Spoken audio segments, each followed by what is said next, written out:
Bonjour à toutes et à tous et bienvenue sur Radio J. Ravi de vous présenter cette nouvelle émission aujourd'hui jusqu'à 16h30 avec mon invité. C'est un nom dont vous entendez de plus en plus parler mais qui a encore des secrets pour nous.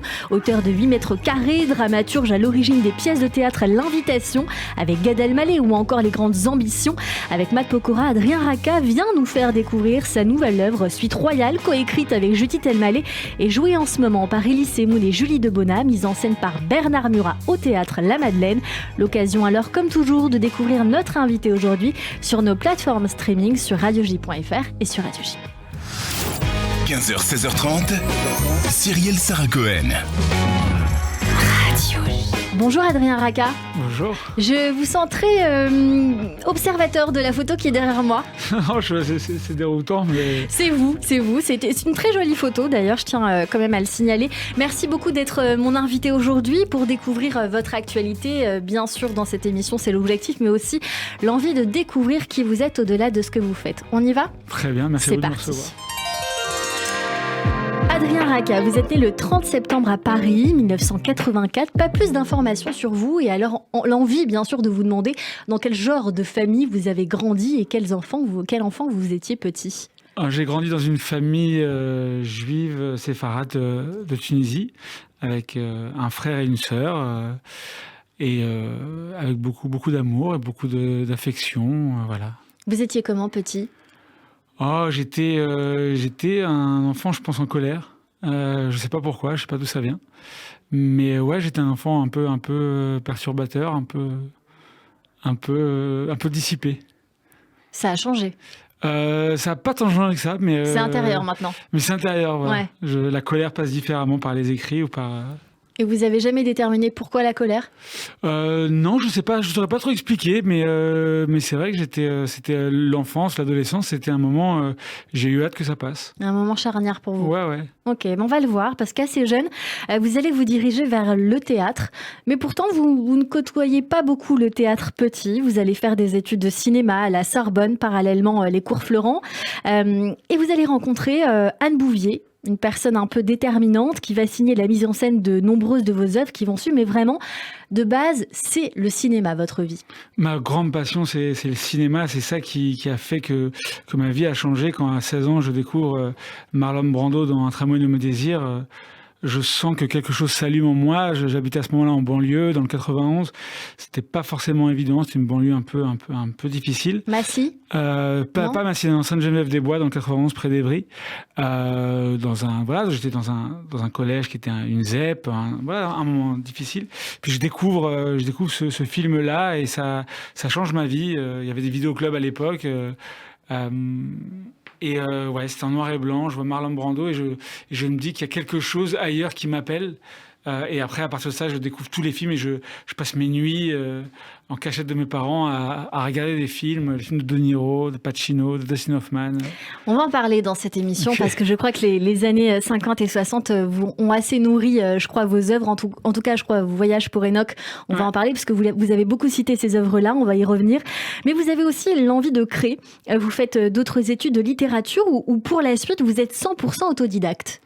Non, j'avais un désir fou de me lancer dans le bain tout de suite, mais il y a toujours, et pour le coup, mes parents m'ont complètement encouragé. J'avais des parents qui n'ont jamais freiné, bien au contraire, à ma passion. Mais bon, il y a toujours, on se dit, bon, il faut que je suive des études, etc. Et j'y allais plus, disons, entre guillemets, par politesse. Mais j'ai toujours eu envie de créer. C'était mon obsession. Je voulais surtout pas, à l'époque, je voulais être acteur. Je voulais pas attendre que le téléphone sonne. Du coup, j'écrivais des pièces pour pouvoir jouer dedans, quoi. Et alors, vous allez jouer là-dedans. Première apparition dans Julie Lescaut. Est-ce que c'est vrai ou c'est pas vrai ? Oui, ça c'est vrai. La première fois qu'on vous voit donc à la télévision, et je crois que la seule fois où on vous voit en tant qu'acteur à la télévision, c'est dans Julie Lescaut. Oui, c'était... Une petite parenthèse dans votre carrière. Et alors, à la petite vingtaine, un premier court-métrage et puis vient la nuit. Vous écrivez votre première pièce ensuite, Terminus, que vous jouez avec Vincent Barbier, Gina N'Djemba et mise en scène par Anne Bouvier à l'Espace Rachi. C'est une histoire sur l'attente d'une nouvelle vie. Ouais, exactement. Et je rends hommage d'ailleurs à Monsieur Cadouche, qui était à l'époque le directeur de l'Espace Rachi et qui est le premier à m'avoir fait confiance. J'avais 19 ans, j'avais des rêves plein la tête et bien sûr, je me suis confronté à l'impossibilité de monter une pièce quelque part où tout le monde me disait non. Bien sûr, j'avais 19 ans. Et Monsieur Cadouche a cru voir quelque chose en moi. C'était une pièce très sombre, très dramatique, sur 3 personnes qui attendent, c'était dans les années 50, le bus qui devait les amener à New York. Et c'est sur l'attente d'un monde meilleur, d'un espoir. C'est une pièce vraiment sombre et étrange. Et il m'a fait confiance et on l'a joué pendant 2 mois là-bas, c'était formidable. Et alors, il y a des grandes questions dans cette pièce. Il y a aussi 3 sujets très forts, la Shoah, la ségrégation et le rêve américain. Où trouver la force de dépasser la souffrance? À 20 ans, la vie est devant soi, mais que faire? Comment donner un sens à sa vie quand sa vie n'a plus de sens? Et on va continuer à en parler de sens dans cette émission tout au long de votre carrière. Vous avez écrit, à la base, vous dites en tout cas pour vos premières pièces, à la base pour jouer, parce que vous n'aviez pas envie d'attendre que le téléphone sonne. Oui, c'est ça. On se dit qu'il y a tellement d'acteurs, et moi, je n'ai pas le tempérament pour attendre, Il y a une impatience. Ouais, il y avait une impatience. C'est la balance. Et puis moi, je me disais surtout, ça va être une parenthèse, le théâtre, en attendant le cinéma. C'était une passerelle pour moi. Et puis finalement, je me suis rendu compte que j'adorais écrire, que cette passion-là dévorait celle d'être acteur. Et donc, du coup. Quelle sensation vous avez gardée de ces premières fois ou de cette première fois sur scène, d'une part à l'écriture et sur les planches? C'était un moment magique, c'est le moment où tous les rêves sont en train de prendre forme, on se dit que tout est possible, que tout ira vite, où chaque nouvelle chose est une première fois, et comme toutes les premières fois, c'est magique. Et il y avait moi j'ai gardé un souvenir très ému de ces moments-là, de cette rue Broca, de tous ces débats enflammés sur qui est le meilleur acteur de tous les temps. Puis c'était une passion moi que je partageais avec mon frère et ma sœur, donc notre vie entière était, on parlait de ça tout le temps, c'était génial. Puis on a 19, 20 ans, c'est incroyable. Votre frère et votre sœur partagent aussi cette passion? Ils sont dans le métier aussi? Non, pas ou du ils tout. sont éloignés? J'ai une sœur qui est journaliste, et j'ai un frère qui est avocat. Mais encore aujourd'hui, une fois par semaine, on va au cinéma ensemble, puis on peut débattre pendant 3 heures sur est-ce que le film est bien, est-ce que le film n'est pas bien. C'est une passion commune, c'est beau. C'est très beau. Commune. Après Terminus, qui remporte le prix d'encouragement du ministère de la Culture l'année suivante, vous écrivez La dernière nuit, joué à la Manufacture des Abbesses, qui remporte le prix du ministère de la Culture. Il y a dans ces 2 titres la notion de fin. Comment vous expliquez cette envie d'écriture qui marque quand même un stop aux choses ou qui laisse place à la route incertaine? C'est intéressant. En fait, je pense qu'il y a de l'inconscient quand on écrit à 20 ans, 21 ans. C'était mes premières pièces. Tout se passait de façon... je crois que j'avais plein de choses à dire. Justement, je parlais de colère là, mais beaucoup de choses qui passaient par la violence physique quand j'étais plus jeune, adolescent. J'étais bagarreur, etc. Après, à la vingtaine, c'est passé différemment dans les mots, dans les écrits. Et je crois qu'il y avait chez moi, une vraie colère, une vraie tristesse, et qui passait par l'aspect final des choses. Terminus, La dernière nuit, c'était comme si la crainte que quelque chose se termine. C'était des pièces, à la différence d'aujourd'hui, je fais des comédies très sombres. Ouais. C'est ça. Et vous allez continuer avec Un hiver de cinéma, 24 ans, une autre pièce écrite et éditée à l'Avant-Scène Théâtre, Voyage pour Enoch, on en parlait tout à l'heure, que vous avez aussi joué à l'Espace Cardin avec Jérémy Banster, Marie-Gaëlle Kals, toujours avec Anne Bouvier à la manœuvre à l'Espace Cardin. C'est une ode à l'imaginaire pour laquelle vous allez remporter le prix SACD Beaumarchais, le prix aussi du Centre National du Livre. Et vous êtes souvent primé, voire aidé par le ministère de la Culture. Comment vous expliquez qu'à chaque fois on vient vous donner ce coup de main? Parce que vous êtes jeune, parce que le talent commence à naître, parce que vous êtes là au bon moment, au bon endroit? Je crois qu'il y a un peu de tout ça. Il y a surtout, je pense, ça a été la chance qui m'a permis de continuer après ça, parce que ça, Voyage pour Enoch, c'est à 25 ans, où jusque-là, tout se passe de façon assez incroyable. J'ai pas le succès public, mais comme il y a un certain succès critique, ça me permet de monter des pièces, d'avoir des budgets pour monter des pièces. Et je crois que ça m'a aidé à tenir après, parce qu'après ces pièces-là, ça va devenir plus compliqué. Je rentre dans un schéma qui est différent, et où ces aides-là que j'ai eues au début m'ont permis de tenir pendant les 7 ans qui ont suivi, où c'était plus compliqué. Donc moi, je vois beaucoup de choses par rapport au destin, et je crois que c'est le destin. Je pense qu'il y a un moment donné où on m'a beaucoup aidé, parce que ça allait être plus dur après, et ça m'a permis de tenir. C'est ce que j'allais vous dire, Adrien Raca. Vous allez écrire ensuite Le Royaume des rêves, encore un côté un peu sombre, et puis après cela, un trou de 10 ans, entre guillemets, vous allez prendre le temps de la réflexion, vous allez faire mûrir votre œuvre. Qu'est-ce qui va se passer? Parce que par la suite, vous n'allez connaître que des succès et il va y avoir un revirement de situation, vous n'allez écrire plus que des comédies. Oh, c'est une longue histoire, ça, c'est un peu trop long, mais non, il y a plein de choses qui sont passées dans ma vie. J'ai fait d'autres choses où c'était plus compliqué, j'étais complètement perdu. Vraiment, je vous dis, en fait, le royaume des rêves ne s'est pas monté. J'étais pas satisfait de la pièce, et donc du coup, après ça, je savais plus quoi raconter. Je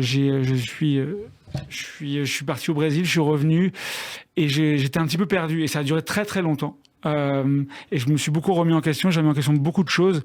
Il y avait une vraie quête personnelle, donc je fais plein de petits boulots. J'ai fait plein de choses et jusqu'à 2019, mais c'était un long parcours. Ouais. Est-ce que vous avez pris le temps d'être heureux et de vivre ? C'est venu après ça encore, c'est venu après l'invitation. Mais non, à ce moment-là, j'ai pas pris du tout le temps ni d'être heureux ni de vivre. J'étais dans la survie plutôt, essayer de trouver une solution à cet état que j'avais en moi. En fait, c'est compliqué de se cogner la tête tous les jours contre le même mur et voir que ça ne marche pas. Et en fait, comme j'ai mis tout ce que j'avais, tous mes rêves, je les ai mis dans une seule voie possible, quand ça marche pas, ou en tout cas pas suffisamment, ou en tout cas pas comme je l'espérais, c'est terrible à vivre parce qu'il y a de la frustration, parce qu'à 20 ans, ne pas réussir, c'est pas la même chose qu'à 28, 29, 30 ans. Les problèmes financiers s'accumulant, à 30 ans, c'est compliqué, pas pouvoir partir l'été en vacances, pas pouvoir louer un appartement, pas pouvoir acheter une voiture. Au bout d'un moment, ça devient très compliqué, très frustrant. Et s'accrocher à ses rêves devient de plus en plus difficile. Et vous avez quand même remis le pied à l'étrier puisque vous allez revenir en 2019 encore plus fort avec une année très fructueuse pour vous. L'invitation avec Gad Elmaleh, Philippe Lelouch et Lucie Jeanne au Théâtre de la Madeleine. En parallèle, en même temps, Éric Dupond-Moretti à la barre, qui est non seulement avec qui vous coécrivez son livre, mais qui est aussi sur scène pour son premier, on va pas dire on dit son seul en scène, puisque c'était vraiment ça. Un livre qui s'est plutôt même très bien vendu. Il était aussi au Théâtre de la Madeleine. On va voir dans cette émission que le Théâtre de la Madeleine vous porte chance. Et puis, votre livre, 8 mètres carrés, un livre véridique ? C'est une histoire romancée, d'une histoire d'amour que j'ai vécue plusieurs années auparavant au Brésil. Donc oui, en tout cas, ça s'inspirait d'un fait réel, mais c'était romancé. Il y a un très grand succès au théâtre d'abord, donc avec l'invitation qui va connaître 2 promos, non seulement avec Gad Elmaleh, mais aussi avec Patrick Chenet et Estelle Lefébure à la place de Lucie Jeanne. Et puis, vous allez connaître ensuite les grandes ambitions avec encore une fois Philippe Lelouch, Matt Pokora et Estelle Lefébure au Théâtre de la Madeleine. C'est 2 pièces, 2 gros succès successifs que vous devez à des rencontres, notamment Philippe Lelouch. Oh, c'est surtout Philippe Lelouch au départ. Oui, c'est quelqu'un que je rencontre en 2016-2017 et ça a changé ma vie. Déjà parce que il y a une grande histoire d'amitié où on rencontre quelqu'un, qui a les... Il y a une connexion qui se fait presque immédiatement, et puis après je rencontre Éric qui est Dupond-Moretti, qui était un ami à lui et avec qui la connexion se fait aussi. Il y a une grande histoire d'amitié avec plusieurs personnes comme ça où on se voit tout le temps, tous les jours. Et voilà, et donc du coup forcément on côtoie des gens qui font des choses, qui réalisent des choses, qui vous acceptent dans leur cercle, et donc on se dit je suis peut-être pas si différent. Pour une fois j'ai eu le sentiment de penser comme, de trouver des gens qui pensaient comme moi, donc je me suis plus senti étranger, moi qui m'étais souvent senti étranger avec les gens. Et donc oui, il y a quelque chose qui se fait et qui change ma vie, oui, bien sûr. Il y a un gage de confiance qui vous rassure ? Qui me rassure, non. Ce qui rassure, c'est bien sûr de pouvoir réaliser les choses par soi-même. Je pense que ça rassure pas sur le moment, mais en tout cas, ça ouvre les clés, ça ouvre les portes vers un ailleurs. Puis ensuite, Gad Elmaleh et Judith, avec qui vous coécrivez cette pièce dont on va parler dans quelques secondes. Est-ce que vous pensez qu'un grand succès au théâtre, et c'est une vraie question que je me pose moi-même, est-ce qu'un grand succès au théâtre réside dans la notoriété de ses acteurs ? Non, je crois pas. Je crois pas parce qu'il y a plein de succès encore aujourd'hui. Vous avez plein de pièces qui cartonnent sans forcément de stars. Après, évidemment, c'est un accélérateur. Évidemment que dans mon cas, là, c'est juste un cas personnel. En tant qu'auteur, ça a été extraordinaire de pouvoir avoir autant de gens célèbres et talentueux, surtout talentueux. Bien sûr, ça remplit une salle au début. Après, il y a des très grandes vedettes qui ont de très grands bids au théâtre parce que si le résultat n'est pas bon, les gens sont pas bêtes. Ils vont pas aller payer 50 €, 100 € si la pièce n'est pas bonne. Si le bouche-oreille est mauvais, les pièces, même avec des grands acteurs, peuvent s'arrêter très vite. Et cette pièce-là, elle est très bonne, Adrien Raca, Suite Royale. Et comme on dit jamais 203 carton, eh bien, je vous souhaite ce carton. C'est une pièce qui a été coécrite avec Judith Elmaleh, intitulée donc Suite Royale, jouée par Elie Semoun et Julie Debona, qui sont 2 grands acteurs, mise en scène par Bernard Murat au Théâtre de la Madeleine depuis ce vendredi. Et une observation d'abord, c'est la première fois que vous écrivez en duo, un duo. Exactement. Mais on avait cette envie, on s'est rencontrés avec Judith au moment de l'invitation. Et il y a une sorte de coup de foudre amical qui a tout de suite eu lieu. Je vous comprends. Et ouais, j'adore Judith, je sais que c'est partagé. Vous l'avez interviewé aussi. Et puis on avait une même façon de voir le monde, de voir les choses. Et très vite, très vite, on s'est dit il faut qu'on écrive ensemble. Et c'est un projet qui a beaucoup maturé. On s'est posé beaucoup de questions sur ce qu'on avait envie de raconter. Et le couple, quelque chose qui nous obsède avec Judith. Et on a écrit cette pièce pendant 2 ans. Pendant 2 ans. Vous avez choisi 2 acteurs, Elise Moon et Julie Debona. Je sais qu'il vaut mieux éviter vraiment d'écrire des rôles pour quelqu'un en particulier. C'est vraiment une chose qu'on évite. Mais quand on vient voir cette pièce, on ne peut pas se dire que le rôle de l'acteur principal n'a pas été créé pour Elise Moon. Eh bien, figurez-vous que c'est pas... on a écrit pour personne en particulier, mais il se trouve qu'en y réfléchissant bien, en se posant la question, on s'est dit, mais Elise serait incroyable dedans. Évident. Ouais, je suis d'accord avec vous. Il y a une évidence. Ouais, je suis d'accord avec vous. Alors, racontez-nous l'histoire de cette suite royale. Oh, c'est l'histoire d'un... Je veux pas trop en déflorer, mais le point de départ de l'histoire... On dit pas la fin. Voilà, on dira pas la fin. Ok. C'est un homme qui est marié depuis 16 ans avec sa femme, Antoine, qui est marié avec Pauline, et qui la convoque dans une magnifique suite royale du plus beau palace parisien, et qui a une nouvelle incroyable à lui annoncer. Et cette nouvelle va évidemment changer beaucoup de choses dans leur vie à tous les deux. Bon, je vais faire la suite. D'accord, Adrien Raca. On démarre bien évidemment la pièce sur un décor de suite royale magnifique, pour ne pas dire fabuleux. Et j'ai envie de dire qu'à 7 720 € la chambre avec le petit déjeuner, il vaut mieux. Et alors, l'arrivée d'Elise Moon, qui est au téléphone avec son agent, Robert, à qui il explique que la naissance de ses enfants n'est rien comparé à cette nouvelle. Et quelle nouvelle, puisqu'il semblerait qu'il soit le futur lauréat du prix Goncourt pour son livre « Le futur dans le dos ». Et il porte bien son nom, ce livre, puisque cette annonce lui donne envie de divorcer pour tout un tas de raisons. Alors ça, il faut pas le dire. On va pas le dire, mais j'ai envie de dire que c'est important de le dire, parce qu'on ne va pas dire la suite. Mais je pense que cette annonce-là fait partie, mais ça fait partie aussi de... Le spectateur arrive dans la salle et ne sait pas ce qui va se passer. Mais on dit tout de suite Adrien Raca, donc ça les gens ils vont se le dire, ils vont en parler entre eux. Et alors il y a des choses qui se passent qui sont fabuleuses, parce qu'on va pas tout dire évidemment, mais ils trouvent tout un tas de raisons assez extraordinaires, et c'est là où on voit le côté majestueux d'Elise Moon, dans lequel il rentre dans ce costume comme un gant, parce que il va trouver tout un tas de raisons extrêmement hilarantes pour se séparer. Évidemment, j'ai pas envie qu'on dise la suite, mais en tout cas, Julie Debona, dans la peau de Pauline, lui dit qu'il est un homme, ou du moins un père tout à fait parfait, lui qui veut une réputation un peu pourrie d'écrivain. En fait, je pense qu'il s'est créé une image de ce que doit être l'écrivain succès. Pour lui, c'est Bukowski, pour lui, c'est Hemingway, c'est Fitzgerald. Ce sont des écrivains, c'est Houellebecq, des gens qui ont besoin de souffrir, d'être malheureux pour être meilleurs, et qui ont besoin de boire, d'être en dépression. Et donc, il veut correspondre, puisqu'il va probablement avoir le prix Goncourt, il veut correspondre à cette image-là, quoi. Et alors, il va lui dire des petites choses quand même que je suis obligée de dévoiler, sans tout dévoiler, pardon, mais il veut divorcer à cause de la pseudo-spirale et du tourbillon médiatique qui l'attend. Il lui dit qu'il est un homme faible et que c'est un combat perdu d'avance pour la protéger. Il lui dit « Je fais tout ça pour toi ». Il cite même Lacan. L'amour est une tentative de capturer l'autre en soi-même. Et elle lui dit « Tu es devenu fou ». Il lui dit « Eh bien oui ». Et alors il continue par lui dire: ce n'est pas de l'honnêteté, c'est de l'égoïsme, la moindre des choses pour un écrivain. Tous les écrivains sont égoïstes, malheureux en amour et alcooliques. Et d'ailleurs il va se lancer dans l'alcoolisme comme Houellebecq, ou c'est ce qu'il voudrait. Est-ce que vous pensez vraiment que tous les auteurs sont alcooliques? Pas du tout. Non, mais c'est son image à lui. En fait, je pense qu'on se fait il y a tout un fantasme sur les artistes, sur les écrivains. Je pense qu'on en fait beaucoup trop, à mon avis, à mon sens. Les artistes sont des gens, à mon avis, comme les autres, à qui on passe trop de choses, et donc ils se permettent des choses. Mais moi, je crois pas une seconde qu'un écrivain est plus alcoolique qu'un autre, pas du tout. Il lui dit: peut-on séparer l'homme de l'artiste? Non, alors nous te quittons. Est-ce que vous pensez que l'homme et l'artiste, on doit les dissocier? Il a beaucoup été question de ça dans l'histoire, notamment de Roman Polanski, donc je ne veux pas faire de parallèle avec ça, mais en tout cas dans cette œuvre-là, et dans le fond de ce que vous pensez vous, puisque vous l'écrivez de façon très humoristique, évidemment. Moi, pas du tout, non. Moi, je suis convaincu qu'on ne peut pas séparer l'homme de l'artiste.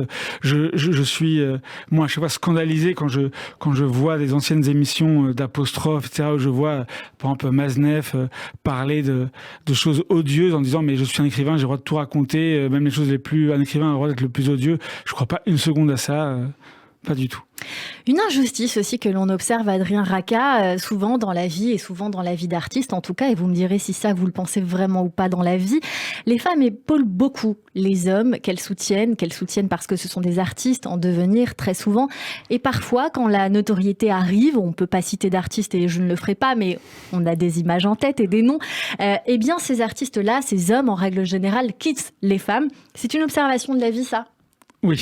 Oui, c'est malheureusement très souvent le cas. On doit sa première femme à son talent et sa deuxième à sa réussite. C'est toujours. Redites tout ça.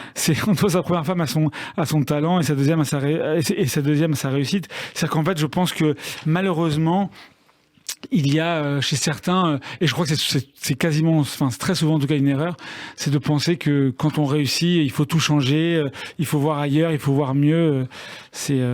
Ouais, c'est un constat, ça arrive très souvent. Alors on va se poser cette question évidemment dans cette pièce, à savoir s'ils vont rester ensemble ou pas, bien sûr, parce qu'il va peut-être ou pas devenir quelqu'un de très connu. Notre cher Antoine évidemment, et ça je ne le révélerai pas, c'est une histoire tragique, en tout cas sur l'histoire de la vie, de l'amour qui finit ou qui tente de finir, on ne sait pas. Encore un terminus ? Non, là c'est une vraie comédie. Je pense que les gens, on essaie de faire rire avec quelque chose qui peut être triste, bien sûr, qui est la séparation d'un couple. J'ai entendu une femme dire « j'ai trouvé ça triste ». Est-ce qu'il y a un fond de tristesse ? Alors moi, j'ai toujours aimé dans toutes mes comédies, j'aime quand en fait, la vie est... Très souvent, la vie est triste. Du coup, moi, j'essaie de mettre de l'humour dans tout ça. Avec Judith, c'est ce qu'on voulait, mettre de l'humour dans tout ça. Mais oui, il y a un fond, bien sûr. Tout n'est pas... Je pense qu'on peut faire rire qu'avec les choses tristes. Ça, j'en suis convaincu. Et vous n'avez sans doute pas tort. Et il faut venir voir alors cette pièce. On continue cette émission avec vous, Adrien Racah, pour la pièce de théâtre Suite Royale, écrite et coécrite par vous et Judith Elmaleh, et jouée par Elie Semoun et Julie Debona, mise en scène par Bernard Murat, je le rappelle, au Théâtre de la Madeleine. Dans un instant, nos chroniqueurs nous rejoignent pour la suite de cette émission, mais tout de suite, le rappel des titres sur Radio J. Radio J. 15h, 16h30. Cyrielle Sarah Cohen. Retour sur Radio J, merci de passer votre après-midi avec nous jusqu'à 16h30 avec mon invité aujourd'hui, Adrien Racah, pour la pièce de théâtre Suite Royale, écrite avec Judith Elmaleh et jouée par Elie Semoun et Julie Debona au Théâtre La Madeleine. Et je voulais vous dire une observation pendant ces quelques minutes de pause, Adrien Racah, je vous ai vu regarder tout autour, vous êtes très observateur. Hein. Je me rends pas compte, oui, sur moi. Non, mais oui, vous regardez tout ce qu'il y a autour de vous, l'envie d'analyser qu'on ressent. Peut-être au cœur aussi de votre pièce et de vos pièces, évidemment, où l'observation est toujours présente, avec un enjeu peut-être, le toujours d'actualité, où qu'importe les problèmes de société, eh bien les questions restent. Je crois pas que j'écrive forcément sur l'actualité, sur la société actuelle forcément, mais non, mais les sujets intemporels, j'entends là, les sujets de fond intemporels ou qui traversent les époques, peu importe. Mais après, j'ai l'impression, alors moi, j'ai toujours l'impression que ce qui est le plus personnel est le plus universel. Donc j'essaie toujours de partir d'un constat personnel ou d'une observation ou d'une remarque. Et après, j'ai l'impression que plus on est personnel, plus ça parle aux gens, j'ai l'impression. Alors qu'est-ce que ça dit de vous alors, Adrien Racah, tout ça ? Suite Royale, par exemple, c'était sur... C'est le mois d'avant qui rêvait de réussir et qui se disait le jour où je réussirai, il se passera ça, il se passera ça. Et en fait, évidemment qu'il ne se passe rien de ce qu'on a imaginé et que c'est pour ça que c'est décevant. C'est qu'en gros, et c'est pour ça qu'il faut travailler là-dessus, c'est qu'on se dit toujours que le jour où j'aurai ça, ça va régler tel problème. Le jour où j'aurai ça, je réaliserai tel rêve. Ça ne règle rien. Le bonheur, c'est quelque chose de très personnel qu'il faut travailler indépendamment du reste. Vous dites cette phrase, en tout cas, un acteur sur la scène dit « Chaque jour qui passe est un mensonge, une trahison ». Non, là c'est vraiment, c'est le personnage d'Antoine d'Elie Semoun dans la pièce, qui en fait est convaincu qu'à chaque fois qu'il analyse une situation, il a besoin de faire une citation, et là à ce moment-là il s'autocite, il cite son roman pour lequel il va avoir le prix Goncourt, et ce qui exaspère évidemment sa femme, parce qu'il y a un écrivain qui s'autocite dans une dispute, c'est insupportable. Vous êtes, je crois, fasciné par les grands sentiments, en tout cas Adrien Racah, c'est ce qu'on voit dans les pièces que nous avons évoquées tout à l'heure et celles que vous avez écrites, l'envie toujours d'aller trouver un sens ou d'être dans une quête en tout cas de quelque chose. Est-ce que ça c'est une réalité ? Oui, c'est sûr. J'ai toujours eu l'envie, mais même au quotidien, de vivre de grandes choses.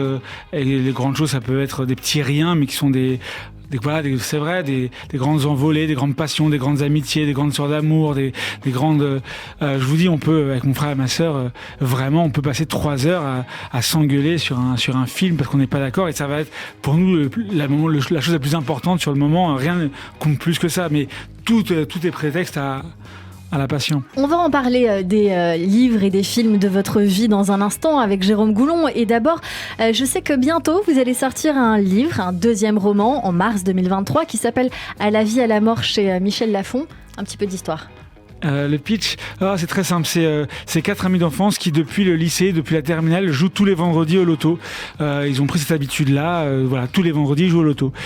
Plusieurs années plus tard, quand ils ont la trentaine, 35 ans, l'un d'eux leur dit: les gars, moi je vais arrêter de jouer, ma femme est enceinte, je vais être papa, je suis marié, je suis adulte, on n'a jamais gagné plus de 200, 300 euros, j'arrête de jouer. Malheureusement pour lui, 1 an et 7 mois plus tard, les 3 autres amis gagnent à l'euro-million, une somme colossale, et lui se retrouve un peu en marge. Quelques mois plus tard, le leader du groupe, le plus charismatique, le plus séduisant, est retrouvé mort assassiné dans une église, tandis que Jérémy, qui a arrêté de jouer, est introuvable. Oui. Je pense qu'on va faire un film de ça, Adrien Racah. C'est peut-être ça l'ambition derrière. On verra. Moi, je le vois, mais en tout cas, ça donne envie de connaître la suite. Et on poursuit cette émission parce qu'on découvre à présent toute la culture du moment ou d'avant selon vos goûts pour découvrir des choses que vous affectionnez, qui vous ressemblent ou qui pourraient vous plaire. Et mes acclamations, mon enthousiasme, viva notre bienfaiteur! Olé! Et tout de suite, Christophe Barbier nous emmène au théâtre pour nous parler d'un théâtre cher à votre cœur, Adrien Racah. Bonjour Christophe. Le théâtre de la Madeleine n'est pas le plus ancien de Paris, mais il n'est pas le dernier en termes de prestige. Pour commencer, il va bientôt fêter son centenaire. C'est en effet en 1924 qu'il a ouvert ses portes en se baptisant du nom de la Madeleine, proche église, alors qu'il aurait pu choisir le nom d'un autre temple dont il est aussi très voisin, l'Élysée. Théâtre de l'Élysée, cela aurait été très chic. 3 hommes vont marquer le destin de cet établissement. Le premier, c'est Sacha Guitry, qui en est le directeur pendant quelques années, avant et pendant la Seconde Guerre mondiale, et surtout qui en est l'animateur, en y créant de nombreuses pièces, parmi lesquelles quelques chefs-d'œuvre, le Nouveau Testament, Quadrille ou N'écoutez pas, mesdames. Le deuxième homme est André Roussin, comédien itinérant puis auteur à succès à la sortie de la Seconde Guerre mondiale. C'est à la Madeleine qu'il va créer lui aussi quelques-uns de ses triomphes, notamment avec la comédienne tonitruante Elvire Popesco. Ses pièces s'appellent La Voyante, La Mamma, La Coquine, tout un programme. Le troisième homme est Henri de Monterland, un écrivain très conservateur, une plume au grand style classique, lui aussi des années 30 et 40, mais qui est remis à l'honneur au Théâtre de la Madeleine par le metteur en scène Raymond Gérôme et des productions très hiératiques dans les années 80-90. C'est sombre, c'est noble, c'est beau. Simone Valère et Jean de Sailly, les directeurs de l'époque, confèrent alors un lustre de grande bourgeoisie et de haute volée littéraire à leur maison. Par la suite, le théâtre cherche à retrouver les faveurs d'un public plus populaire, comme à l'origine, comme avec André Roussin, en pariant sur des comédies et sur des pièces de boulevard. C'est désormais à votre invité, entre autres, de reprendre le flambeau et de perpétuer ce prestige de la Madeleine populaire. Une Madeleine qui, pour une fois, ne doit rien à Marcel Proust. Et merci beaucoup Christophe Barbier. Et puis c'est l'occasion de revenir avec vous sur une information quand même que nous n'avons pas évoquée du tout, Adrien Racah, puisqu'il y a quelques semaines, vous étiez sur scène pour la pièce Le Tourbillon de Francis Weber que nous avons reçue il y a quelques mois sur cette antenne. Est-ce que ça vous a fait du bien de revenir sur scène pour une fois, parce que ça faisait un petit moment que vous n'aviez pas refoulé les planches? C'était une parenthèse très agréable, surtout partager la scène avec des acteurs formidables, Philippe et puis Lelouch. Notamment Philippe qui est... On a bien ri sur scène, c'était une belle parenthèse qui se reproduira probablement pas, mais voilà, c'était agréable à faire et c'était une belle expérience. De revenir sur scène. Allez, tout de suite, la chronique émotion de Jérôme Goulon. Radio J, l'émotion de Jérôme Goulon. Bonjour Jérôme. Bonjour Cyrielle, bonjour Adrien. Dans cette chronique, on va parler d'artistes que vous aimez. On commence en musique avec l'un de vos chanteurs préférés. Il s'agit de Frank Sinatra. Vous dites de lui que c'était le patron. On écoute donc un extrait de Frank Sinatra. What were the chances we'd be sharing love before the night was On peut entendre Strangers in the Night, l'une des chansons les plus populaires de Frank Sinatra, sortie en 66, dans un premier temps dans une version instrumentale, puis ensuite il a ajouté sa voix. Alors le titre s'est vendu à 5 millions d'exemplaires à sa sortie, occupant pendant plusieurs semaines la place de numéro 1 des ventes aux États-Unis. Alors Frank Sinatra, comme vous le dites vous-même, Adrien Racah, qui est pour beaucoup le patron, mais qui aurait bien pu ne jamais devenir chanteur. On rappelle en effet que Sinatra avait une ouïe déficiente à cause d'un tympan perforé à la naissance, et paradoxalement, c'est son handicap, son tympan perforé, qui va indirectement booster sa carrière. En 1941, alors que les États-Unis entrent en guerre, Frank Sinatra, qui se produit dans des bars, est réformé à cause de sa semi-surdité. Considéré au début comme un planqué, c'est durant cette période qu'il connaît ses premiers succès. Le 30 décembre 1942, il entame en effet sa carrière solo et chante pour la première fois au Paramount Theater à New York, où il connaît son premier triomphe, un triomphe qui en appellera beaucoup d'autres. Et puis, autre anecdote assez rigolote sur Frank Sinatra, en 1953, il obtient l'Oscar du meilleur second rôle dans le film Tant qu'il y aura des hommes, un film dans lequel Sinatra aurait obtenu le rôle grâce à une pression de la mafia sur le patron de la Columbia Pictures, Harry Cohn. On sait que Frank Sinatra avait des relations avec la pègre, une hypothèse en tout cas qui est évoquée dans le film Le Parrain à travers le personnage fictif de Johnny. Bref, on le voit, Frank Sinatra a un destin extraordinaire, destin qui ne tient parfois pas à grand chose, comme on peut le voir dans ce cas-là. Pourquoi vous aimez Frank Sinatra, Adrien Racah ? Parce que depuis que je suis tout jeune, Sinatra, ça a été une façon de... C'était un peu de New York, il y avait quelque chose de... Je suis un fou de Sinatra comme de Billie Holiday, mais enfin voilà, c'est extraordinaire. Moi, dès que je peux, j'écoute, je me mets dans mon salon ou sur la route, dans la voiture, je m'évade ailleurs, je trouve ça incroyable, c'est une beauté, couper le souffle. On va poursuivre avec du cinéma, puisqu'on en parlait il y a un instant, et une autre légende que vous aimez, Adrien Racah, c'est Marlon Brando. Oui, Marlon Brando, icône du cinéma américain, qui a chanté et joué d'ailleurs avec Frank Sinatra, dont on parlait à l'instant, bien que les relations entre les deux hommes étaient parfois tendues. Lors de leur première rencontre, Sinatra se serait moqué de Marlon Brando, disant de lui, je le cite, « Ne me faites pas jouer avec cette merde d'Actor Studio », ce à quoi Marlon Brando aurait répondu plus tard avec humour, « Frank, c'est le genre de gars, quand il mourra, qui ira au paradis, mais engueulera Dieu de l'avoir fait chauve ». Alors je ne vais pas retracer la longue carrière de Marlon Brando, mais j'aimerais revenir en revanche sur un épisode marquant de sa carrière. Nous sommes en 1973. Marlon Brando remporte l'Oscar de meilleur acteur pour le film Le Parrain. Il décide alors d'utiliser sa notoriété pour défendre une cause qui lui tient à cœur, la cause des Indiens. Il ne se rend pas à la cérémonie des Oscars, mais envoie à sa place une jeune actrice d'origine amérindienne à qui il donne un discours à lire. Problème, la jeune actrice ne peut pas lire le discours de Marlon Brando, car on ne lui donne que 60 secondes pour s'exprimer et surtout on la menace en coulisses de la menotter devant tout le monde et de l'arrêter si elle dépasse ce délai. Elle a donc peur d'être humiliée et elle ne lit pas, elle n'a pas le temps de lire le message de Marlon Brando et organise à ce moment-là une conférence de presse. Alors suite à cela, sa carrière d'actrice est malheureusement totalement enterrée, ce coup d'éclat n'ayant pas plu du tout à Hollywood. On rappelle, on est en 1973, c'est pas comme aujourd'hui. Marlon Brando qui, pour justifier son refus de recevoir son Oscar, avait envoyé le télégramme suivant aux organisateurs, je cite donc Marlon Brando, « Le sens de l'honneur se perd singulièrement dans ce pays. Les Indiens et les Noirs ont été maltraités, la presse est muselée et les idéaux à l'origine de la fondation de ce pays ont été violés. » Il poursuit en disant « Accepter un honneur, si bien intentionné soit-il, donc l'Oscar, reviendrait à appauvrir encore le peu qu'il nous reste. » Des organisateurs qui n'auront pas retenu la leçon vu le traitement réservé à cette actrice, blacklistée d'Hollywood après cet épisode. Eh bien ça c'est une histoire à découvrir et qu'on a découvert aujourd'hui sur Radio J. On reste dans le cinéma avec votre film préféré, Adrien Racah, et encore une fois on parle d'Amérique. Oui, votre film préféré c'est « Il était une fois en Amérique ». Un film de Sergio Leone sorti en 1984 avec Robert De Niro, un acteur que vous adorez également. Alors un film qui retrace 45 ans de la vie d'un mafieux, un Noodles, et de ses amis, du miséreux ghetto juif de leur enfance vers les plus hautes sphères du crime organisé de New York. L'histoire s'étend de la prohibition aux années 1960 et explore durant 3h40, c'est un long film, des thèmes comme l'amitié d'enfance, l'amour, la luxure, l'avarice ou encore la trahison.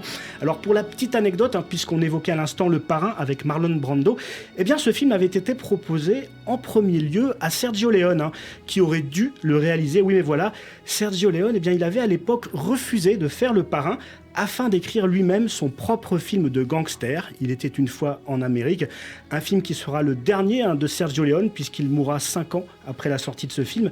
Et ce film, il a défrayé la chronique. Sa manière de dépeindre la communauté juive de New York n'a pas échappé aux critiques du peuple israélite à l'époque. Le gouvernement israélien parla même à l'époque d'une terrible humiliation. Alors par ailleurs, le film se heurta également aux protestations de mouvements féministes qui voyaient d'un mauvais œil les violences faites aux femmes. Il y a 2 films de viol dans ce film.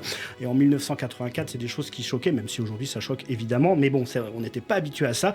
Bref, un film controversé qui en plus fut un échec commercial lors de sa sortie, puisqu'il ne rapporta que 2,5 millions de dollars de recettes alors qu'il en avait coûté 40. On rappelle que ce film le tournage a été gigantesque, il a duré plus d'1 an, il y avait énormément de paysages. Bref, c'est un film qui a coûté très cher et qui n'a pas été reconnu à sa juste valeur à l'époque. J'ai envie de dire, comme beaucoup d'autres longs métrages, il était une fois en Amérique glanera son statut de film culte bien après sa sortie. Alors on a envie de vous demander, Adrien Raca, pourquoi est-ce que c'est votre film préféré, tout simplement ?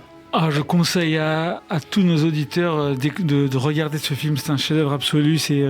Pour ceux qui aiment lire, par exemple, c'est un des seuls films qui est une sorte de roman qui parle bien plus que de la mafia. Ça parle justement, comme vous l'avez dit, de rapport à l'enfance, de l'amitié, de la trahison, de ce qui est une vie. Le personnage de De Niro dans le film est absolument incroyable. Là, on entend la musique d'Ennio Morricone, qui est une de ses plus belles partitions. C'est sublime. Sergio Leone, c'est le dernier film de Sergio Leone. Donc, en fait, il n'a pas marché aussi parce qu'il a été charcuté par le studio.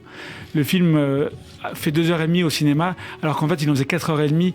Aujourd'hui, on peut voir la version de 3h30 qui c'est d'une beauté à couper le souffle, vraiment. C'est mélancolique, c'est dur, c'est âpre, mais c'est magnifique. C'est d'une violence, c'est incroyable. Adrien Raca, on l'évoquait tout à l'heure, vous êtes un vrai cinéphile. On a donc envie de savoir, est-ce que vous prévoyez un film pour bientôt, un vrai long métrage au cinéma, potentiellement sur une œuvre à vous ? En fait, j'aime tellement le cinéma, je me mets tellement de pression que je sais que le jour où j'ai plusieurs propositions, mais le jour où je réaliserai, où j'écrirai un scénario, ce sera que ce jour-là, j'espère être vraiment prêt à le faire. Et ce sera, je pense qu'il faut beaucoup de liberté pour faire le film dont on a envie. Et aujourd'hui, je suis pas encore à ce niveau-là. Donc j'aimerais imposer. En tout cas, j'aimerais faire un film qui me ressemble. Et pour ça, il faut encore un peu de temps, je pense. On va y venir. Et c'est vrai qu'on vous avait posé cette question une fois et vous aviez dit que vous aviez peur de ne pas être à la hauteur des réalisateurs que vous aimez. Exactement, c'est ça. En fait, je parlais de mon frère et ma sœur l'autre jour, tout à l'heure, mais en gros, si je réalise un film qui ne plaît pas à ma sœur et mon frère, je sais que ce serait une déception parce que je veux pouvoir faire quelque chose aussi fort. Mais ce serait impossible, évidemment. Je suis ni Scorsese, ni Kazan, ni Sergio Leone, mais j'aimerais faire un film que j'aimerais voir, en tout cas. Après, il faut se lancer. Ça ne veut pas dire qu'il n'y en aura pas d'autres. Le premier peut être moins bien que les prochains, mais bien sûr. Il vous tient à cœur de faire un premier vrai bon film. Ouais, exactement. Ouais. Alors, Adrien Raca, comme vous êtes cinéphile, on va terminer cette chronique avec un film qui vous a profondément marqué. C'est ce que vous avez dit dans une interview en 2006, vous aviez 22 ans. Il s'agit de Collision, de Paul Haggis, sorti en 2005 avec Sandra Bullock, Don Cheadle et Matt Dillon. Quel film ? Alors un film qui raconte... Ah oui. Un film pour nos auditeurs, pour rafraîchir la mémoire ou pour en parler à ceux qui ne l'auraient pas vu. Donc ce film raconte l'histoire de 2 voleurs de voitures, un serrurier mexicain, 2 inspecteurs de police qui sont aussi amants, une femme au foyer et son mari. Tous vivent à Los Angeles, ils ne se connaissent pas, leur vie n'aurait jamais dû se croiser. Oui, mais voilà, leur destin va se bousculer, révélant ce que chacun d'eux voulait cacher ou ne pas voir. Alors Collision, un drame post-11 septembre d'une puissance émotionnelle très forte. Le récit montre les incompréhensions interraciales dans la mégalopole de Los Angeles, une cité où les peuples cohabitent sans jamais se rencontrer. Le scénario parvient à nous manipuler pour mieux nous amener à ressentir les injustices, les humiliations ordinaires, les préjugés et autres sectarismes. Alors l'une des forces du film est aussi de faire l'étalage de la duplicité de l'homme, capable du meilleur comme du pire, avec un héros raciste et un humaniste qui devient meurtrier. Bref, si vous recherchez de l'émotion dans un film, Collision est fait pour vous. Il a d'ailleurs gagné l'Oscar du meilleur film en 2006. Je crois même qu'il y a eu 4 Oscars au total, si je ne me trompe pas. Alors vous disiez, Adrien Raca, qu'il était important pour vous de vous sentir différent après avoir vu une pièce de théâtre ou un film. Et assurément, Collision fait partie de ces films-là. Ouais, exactement. Mais alors pour le coup, moi je déteste le communautarisme. Je trouve que c'est ce qu'il peut y avoir de pire dans l'humain, c'est de ne pas vouloir découvrir l'autre, ce qui est ailleurs, ce qui est à côté de nous. Et Collision justement fait ce constat-là sans aucun jugement, c'est brillantissime, c'est d'une finesse, d'une puissance. Il y a une scène notamment, Cyrielle, si vous l'avez vu le film, où un homme tire sur un autre avec un petit garçon c'est d'une beauté. Et justement le flic qui est un raciste, un pourri, peut faire montre d'une grande humanité à un moment. Le gentil peut se retrouver à faire des choses affreuses. L'humain est comme ça, est complexe, et rien n'est manichéen. Il n'y a pas de noir, de blanc. Il y a toute une palette de couleurs entre, et c'est ça qui fait les êtres humains. Et il fait que c'est aussi un film intemporel. Exactement, ouais, c'est incroyable. On va passer à autre chose maintenant, puisqu'on va casser ce rythme avec le coup de fourchette de Sam Bérébi qui vous croque sur Radio J. C'est pas grosse. C'est fin, c'est très fin, ça se mange sans fin. Je suis dilaté. Radio J. Radio J, le coup de fourchette. Bonjour Sam. Bonjour Cyrielle, bonjour Adrien Raca. Bonjour. Ça va ? Alors je vous pose une question directe. Tout le monde se pose la question depuis que vous êtes rentré dans le studio. Est-ce que vous avez un secret avec vos cheveux ? Parce que là, tout le monde se pose la question, c'est quoi ces cheveux de fou ? Non, ils sont très beaux vos cheveux. Vous avez un secret ou pas ? Parce que... C'est la première fois qu'on me dit ça. Non, il a des beaux cheveux. Ah oui. C'est de chevelure, parce que à part Laurent Delahousse, personne ne vous bat, hein, moi j'ai l'impression. Parce que moi, j'essaye de faire avoir vos cheveux, mais moi, ils poussent à la Marge Simpson, mes cheveux. Donc, je sais pas. Moi, toute mon enfance, toute mon adolescence, j'ai entendu, il est en prison ou quoi, ton coiffeur ? Et généralement, c'est ce mec qui te dit, après les vacances, toi, t'es au bout de ta vie, il te dit, Samuel, toutes les bonnes choses ont une fin. Trop de vacances tue les vacances. Non, on n'aime pas ce gars.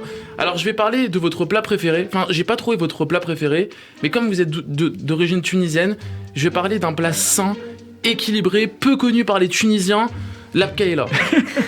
Vous aimez ou pas ? J'adore l'abkaïla. Vous en mangez souvent ? Très souvent. Moi, une fois, j'en ai fait goûter à un ami breton et il a été hospitalisé pendant un mois. Hein, je veux dire, moi, j'ai une histoire. J'ai une histoire particulière avec ce plat. J'étais à la bibliothèque, je travaillais, mes examens et tout. Faut savoir, la bibliothèque, c'est un endroit très silencieux, personne ne parle. Au moindre bruit, tout le monde te regarde que tu t'avais fait quelque chose On vous voit venir, ça m'irait bien, on vous voit venir. Grave. Là, j'entends une porte claquer et je vois ma mère arriver avec 6 Tupperware de Bkaïla. Samuel, je t'ai fait à manger pour tes amis. Maman, je les connais pas, ces gens-là. Arrête, faut qu'ils prennent des forces. Quelle force ? Du coup, j'ai dormi toute l'après-midi. Le lendemain, il y a un mec qui vient me voir. Putain, ta pote, elle est super, la Bkaïla, incroyable. Quelle pote ? C'est ma mère, y a pas, tu vois. Du coup, j'ai interdit l'accès de la bibliothèque à ma mère. Alors là, elle a fait le tour de la bibliothèque, la Bkaïla.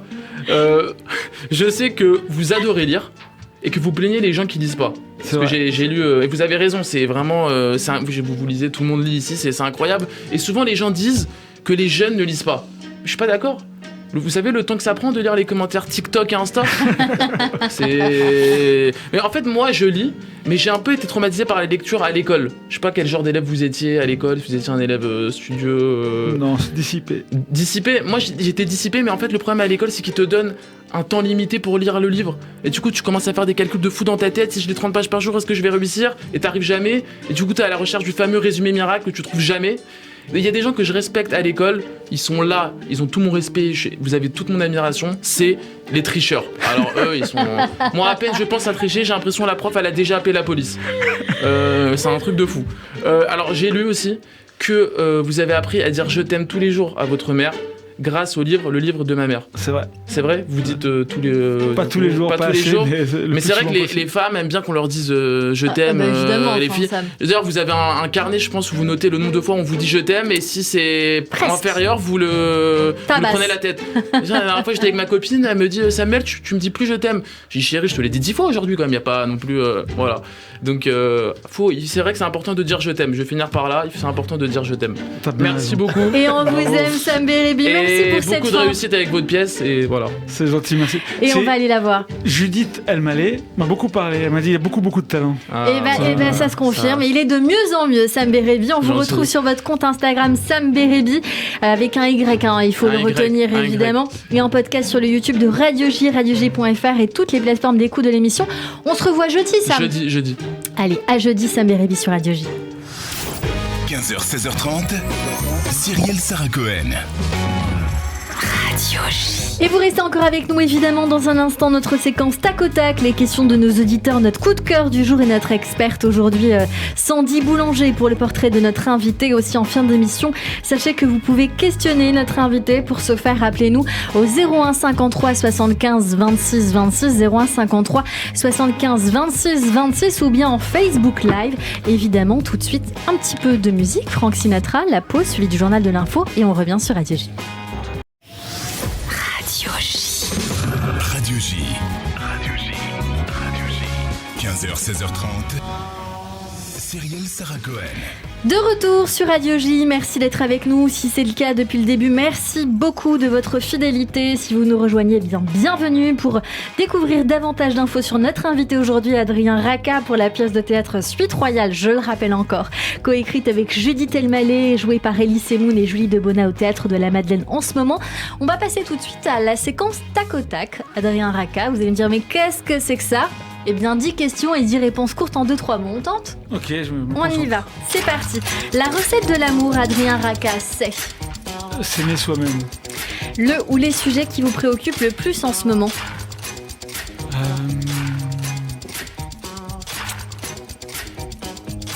La recherche du bonheur. Si vous pouviez changer de peau, vous seriez qui ou quoi ? Je serais mon chien, il va hyper bien. Quel est le plus beau compliment qu'on puisse vous faire ? Tu es bienveillant. Qu'est-ce que vous avez fait de plus fou pour quelqu'un ? J'ai arrêté de fumer. La plus belle qualité humaine pour vous ? La bienveillance. Vos 3 grands plaisirs du moment ou dans la vie ? Le cinéma, écouter de la musique et partager du temps avec... Enfin, c'est bateau, mais partager du temps avec les gens que j'aime. Votre surnom ? Adri. Pourquoi le H ? C'est mes parents. Les mémoires d'Adrien. Et on y vient, on le savait, sur Radio J avec Sandy Boulanger. Votre philosophie de vie ? C'est avoir une quête constamment. Votre prochain rêve à accomplir, Adrien Racah ? Mon prochain rêve à accomplir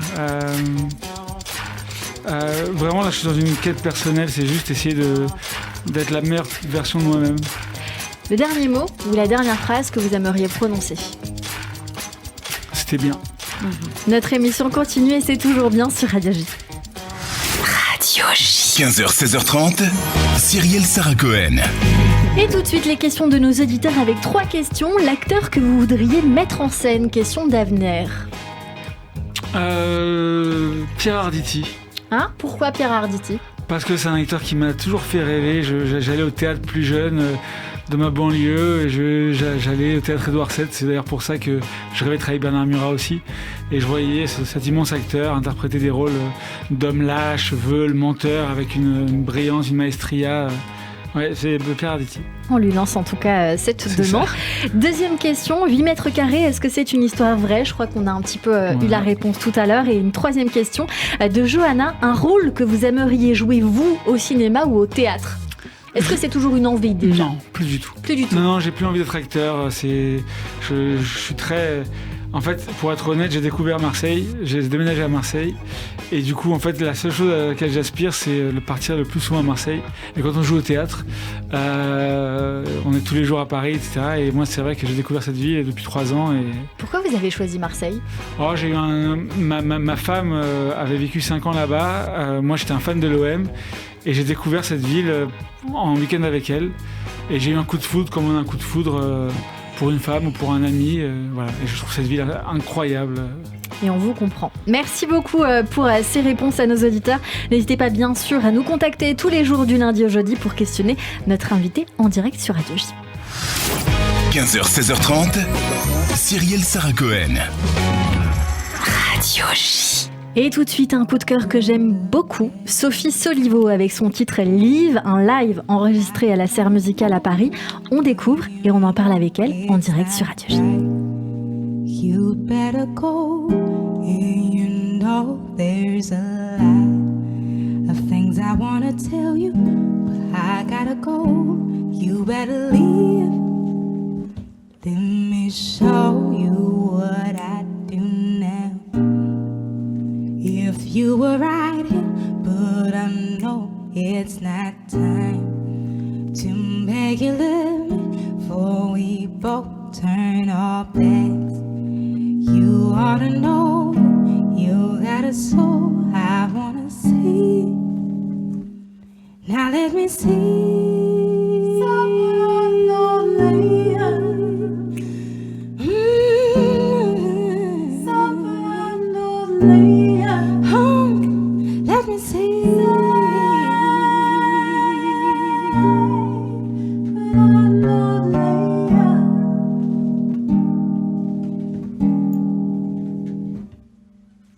Don't look at me like that. You know that I wanna hold you when you know it's not right. You know that you better go, and you know there's a lie. The things I wanna tell you, I gotta go. You better leave now. Now let me show you what I do now. If you were right here, but I know it's not time to make you live me before we both touch the ground. You ought to know that you gotta go. I cannot heal. I wanna be somebody lonely. Somebody lonely. I wish I could heal.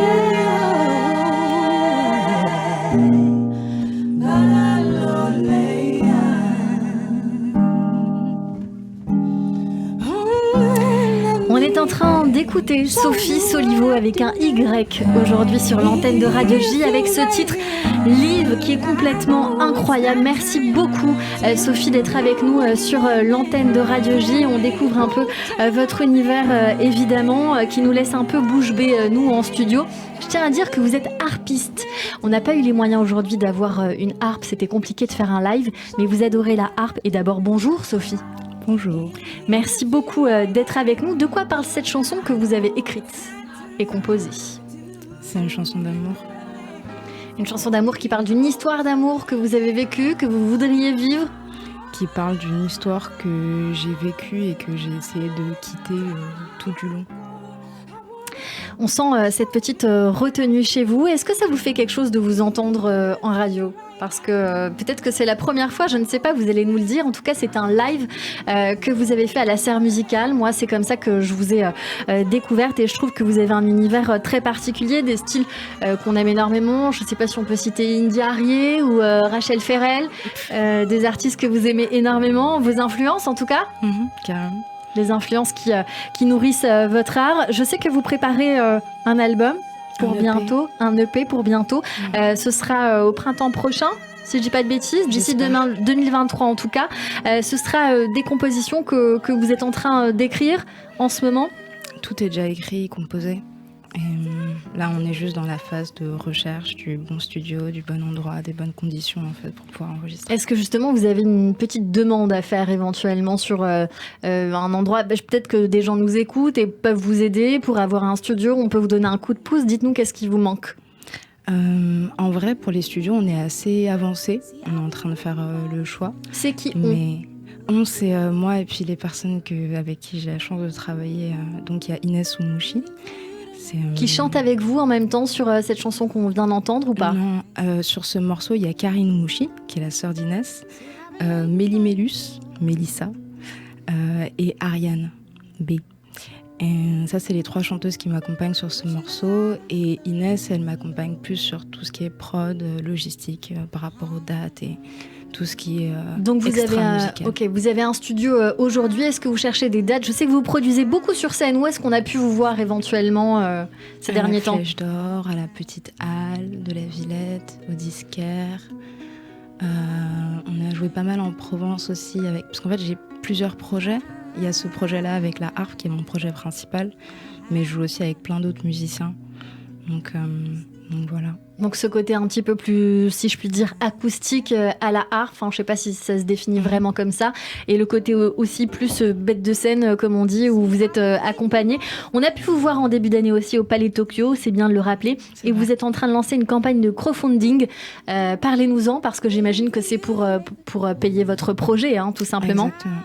Où est-ce qu'on peut venir vous donner un coup de pouce ? Ce crowdfunding, il n'est pas encore lancé, en fait je le démarre début février.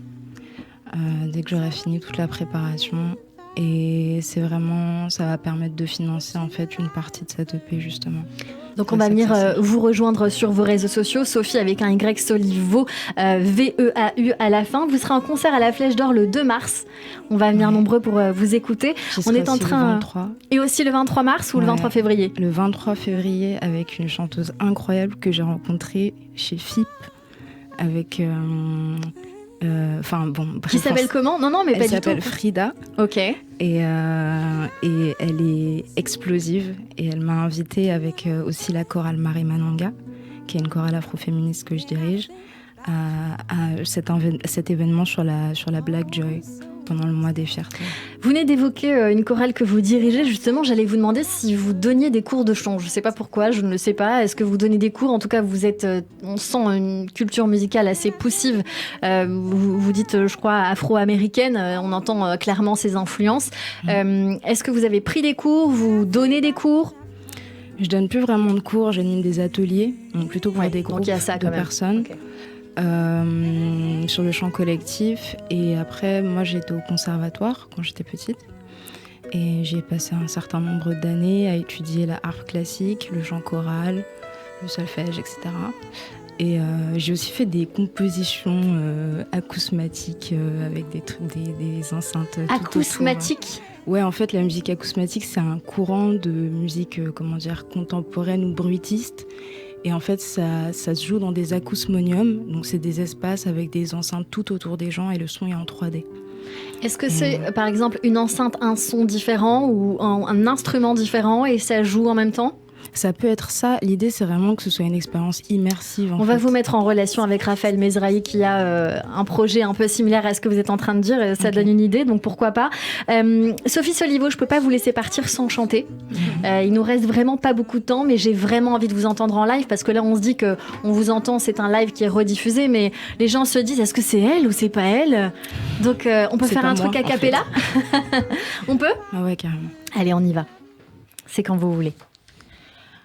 I'm gonna lay down my burden down by the riverside, down by the riverside. I'm gonna lay down my burden down by the riverside, down by the riverside.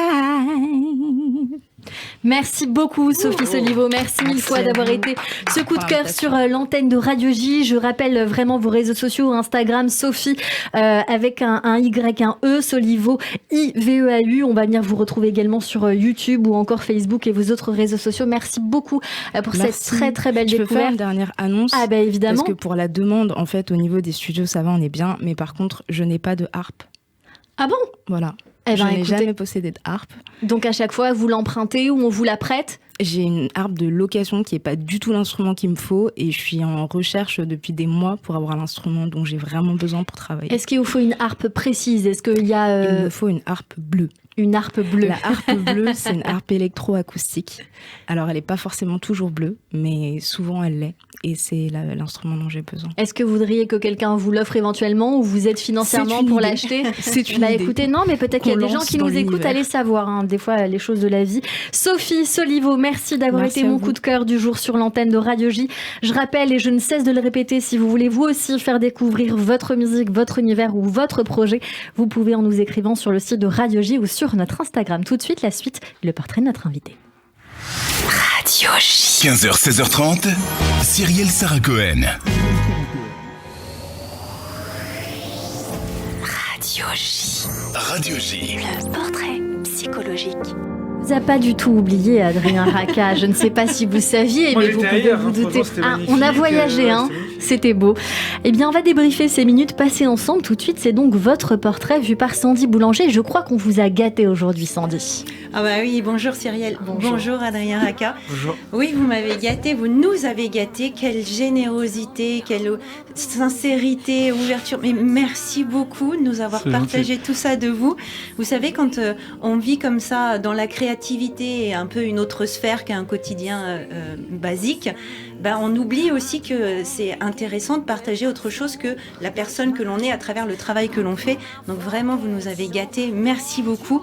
Vous avez commencé par nous dire que vous aviez beaucoup d'émotions très tôt, avec un petit garçon qui était assez en colère, dissipé, perturbateur, vous avez dit. Mais vous aviez hâte d'ailleurs que l'enfance et l'adolescence se terminent, avec la confirmation dans la découverte du cinéma que quelque chose vous appelait ailleurs. Alors bien sûr que d'être dissipé comme ça quand on est enfant, ça peut aussi montrer une grande sensibilité, une grande maturité aussi dans un corps qui est trop petit et surtout un environnement qui n'est pas du tout adapté au partage de réflexion et d'énergie qu'on peut avoir à cette époque. Donc j'imagine qu'aujourd'hui vous êtes un adulte beaucoup plus épanoui parce que ça y est, vous avez enfin de la place. Et vous disiez que... vous aviez senti souvent que vous étiez différent quand vous étiez enfant et peut-être encore aussi à l'âge adulte. Eh bien, effectivement, Adrien, parce que quand même, vous aviez des questions existentielles qui étaient un petit peu inversées par rapport à la période de votre vie. Vous commencez votre jeunesse avec des questions existentielles sur la finitude et le sens de la vie. Et puis aujourd'hui, où vous arrivez à l'âge un peu plus mature, vous êtes dans la comédie, le rire, le partage.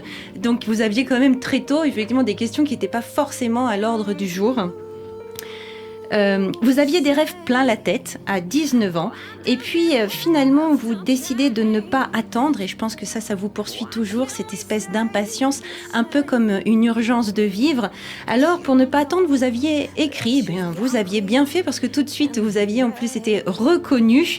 Vous êtes quand même une personnalité assez atypique, on peut comprendre que vous êtes senti assez différent des autres. Et puis, heureusement, vous rencontrez dans l'âge adulte des personnes avec qui vous pouvez vous lier parce que vous sentez que le courant passe, ça match. Alors, bien sûr, vous avez nommé Gilles Lelouch, Judith Elmaleh. Philippe, pardon. Oui, pourquoi j'ai marqué Gilles ? Autant pour moi. Merci, Cyrielle. Et vous vous êtes dit que finalement, vous étiez peut-être pas si différents. Donc c'est assez tardivement quand même que vous vous êtes rendu compte qu'il y avait des gens qui pouvaient effectivement partager certaines parties de votre univers. Et j'imagine qu'à ce moment-là, il y a ce sentiment de se dire « j'ai le droit d'être pleinement moi ». Exactement, c'est ça. C'est vrai, Ouais, Quand on a un peu cette personnalité avec beaucoup d'émotions et de créativité, on a ce sentiment des fois de devoir vivre avec un frein à main pour pouvoir rentrer dans le moule, parce que ce qu'on entend beaucoup dans vos témoignages, c'est que vous avez besoin d'être en lien avec les autres, de partager, de décrire des émotions et de vivre des sentiments. Donc pour pouvoir déborder du moule, il faut être dedans quand même s'il est un peu étriqué. Donc ce frein à main, on a senti quand même aussi tout au long de cette interview que vous pouviez le desserrer parce que vous vous sentiez plus à l'aise, plus écouté, peut-être aussi plus compris. Alors vous croyez au destin, à la chance, mais il n'y a point de sentiment de sécurité possible, avez-vous dit. Par contre, ce qui est plutôt rassurant, c'est ce sentiment d'avoir des clés de possibilités. On sent chez vous cette ouverture et ce besoin de toujours aller plus haut, plus loin. J'en reviens à ce sentiment peut-être d'urgence de vivre, grand et fort. Dans votre dernière pièce, le thème de la séparation, c'est aussi l'image du stop ou encore du vivre ou mourir. Mais chez vous, c'est pour revivre encore. Bravo. Alors, je ne vais pas tarder à m'arrêter. Pourtant, j'avais encore envie de vous dire, vous êtes sensible, vous êtes délicat. Certes, un peu dans votre monde, mais quand même, vous trouvez toujours des solutions à ce qui se cogne dans votre tête pour pouvoir être en lien encore, être compris et surtout comprendre des autres. Alors, vous touchez les âmes et les cœurs, et puis surtout, vous nous permettez de nous lier les uns les autres avec toutes ces émotions que vous décrivez, tantôt par les tragiques et maintenant par les comédies. Finalement, vous avez bien fait de traverser très tôt l'obscur de l'humanité parce que vous pouvez offrir aujourd'hui des questionnements et montrer qu'on peut quand même aussi après démontrer et vivre toutes ces facettes les plus lumineuses. Alors vous avez une belle quête de vie, merci d'être un peu différent et de continuer à vouloir lier avec l'humanité. Merci beaucoup, c'est très joli. Et merci beaucoup Sandy Boulanger que l'on retrouve tous les lundis sur l'antenne de Radio J.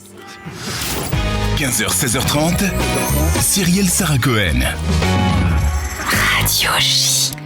C'est la fin de cette émission, on va continuer en musique, on va se dire au revoir à Adrien Racah. Je rappelle votre pièce Suite Royale, écrite par vous et Judith Elmaleh, jouée par Elie Semoun et Julie de Bonas et mise en scène par Bernard Murat au théâtre La Madeleine le mercredi, samedi à 19h, samedi dimanche 15h jusqu'au mois de mars, j'imagine bien en tournée ensuite évidemment.